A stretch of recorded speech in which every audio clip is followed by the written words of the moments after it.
18 prochains mois seront passionnants, évidemment, avec notamment la primaire Les Républicains. Des tractations ont déjà commencé pour savoir qui diffusera le premier débat, Julien. Oui, et il y a déjà plus de médias que de candidats. C'est dire Il y a 9 candidats déclarés. C'est dire s'ils sont nombreux, tous veulent avoir absolument leur émission spéciale. Alors, selon nos informations, ils se sont associés en groupe. Le premier, TF1, avec RTL et Le Figaro.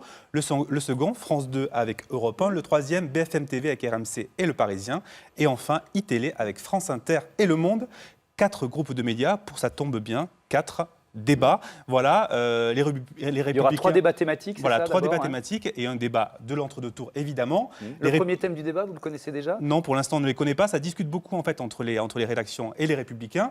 Ils ont 2 exigences aujourd'hui. C'est que ces débats soient diffusés en prime, évidemment, pour une meilleure exposition, et surtout que l'émission dure 2 heures maximum. C'est l'assurance d'un bon show politique. On vous rafraîchit la mémoire. C'était pour les primaires PS en septembre 2011. Regardez. Moi, j'ai très peur de la course, là.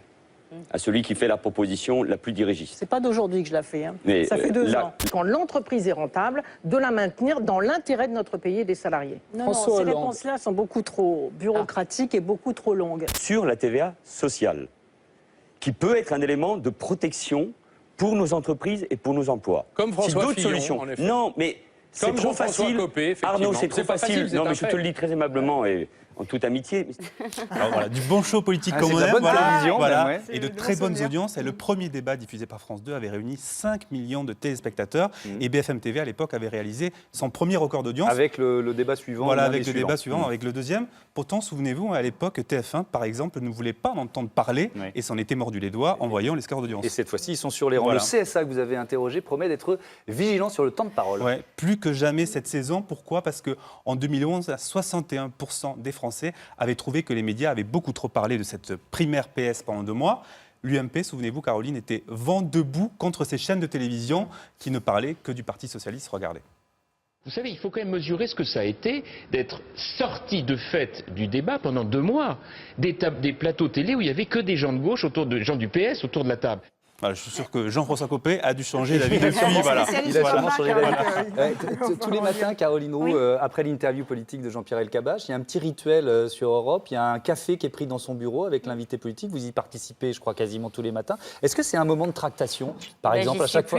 C'est vrai, vous y êtes non, plus? j'y suis plus parce que ça ne vous a pas échappé que maintenant à 9h02, Vous êtes à je suis à 9h05, l'antenne. vous n'avez pas le temps d'aller. Donc je salue l'invité de Jean-Pierre Elkabbach, je les vois partir pour le café, mais j'y vais plus. C'est dommage. Ouais. C'est un moment de tractation, ça? C'est dans ces moments-là qu'on peut éventuellement négocier le fait d'être le premier diffuseur du premier débat des Républicains? Je crois pas. Je pense pas que ça se passe là.